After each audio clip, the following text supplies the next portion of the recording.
केन्द्रापड़ार जड़े युवक स्वरूप कुमार राउत भुवनेश्वर खंडगिरी और तमांडो अंचल रे एक निर्दिष्ट संस्थार कार्यरत थिया बेले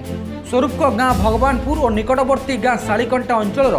दुई जन युवक रघुनाथ स्वाई और शारदा प्रसाद साहू नामक युवक फोन जगे स्वरूप राउत को हत्या धमक देथिबा अभियोग होईछि। सूचना प्रकाश स्वरूप समेत शारदा प्रसाद साहू निर्दिष्ट संस्थार चाकरी पूर्वर 1-1 और राघव मार्कटेक प्राइवेट लिमिटेड संस्था को सिक्यूरीटी मनी देथिले, किंतु से संस्था सिक्यूरीटी मनी नहीं चाकरी न दे अनेक आशायी युवकों ठकिथिला।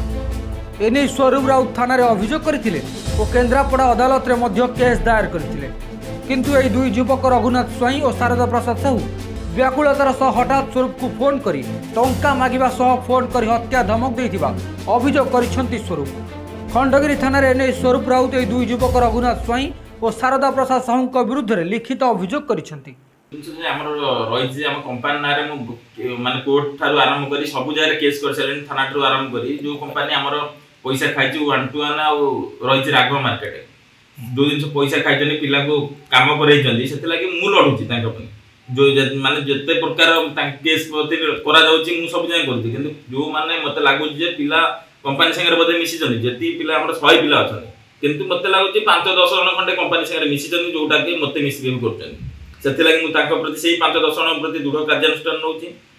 जिते जल्दी ये 5-10 जन को अरेस्ट करा जो जिन माने दिया रघुनाथ स्वाई आउ शारदा प्रसाद साहू दुई जन ना केस कर जन घर भगवानपुर आउ जन घर रोचे आम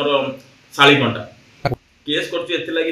व्हाट्सएप पूरा जो भाषा आम कही पार व्हाट्सएप मेसेज ठार आरंभ कर फोन जो गाड़ी गुलज कर मीडिया के से भाषा कही हेनी कि से केस कर प्रति दृढ़ कार्यानुष्ठान नि जो फोन करते फोन जगह बारंबार कहले हत्या धमक देले जो जिन माने तुमको हत्या करदेबू एटा करदेबू से माने दृढ़ कार्यानुष्ठान नेलु जेहेतु आम पारिवारिक रही सब गाँव से कार्यानुष्ठान नहीं कार्यानुष्ठान जो ना केस करिया कथा केस ही कर जो जिन माने टोटाल एबे जा पुलिस ही करि परिबे प्रति कौन कार्यानुष्ठान नि खंडगिरी थाना।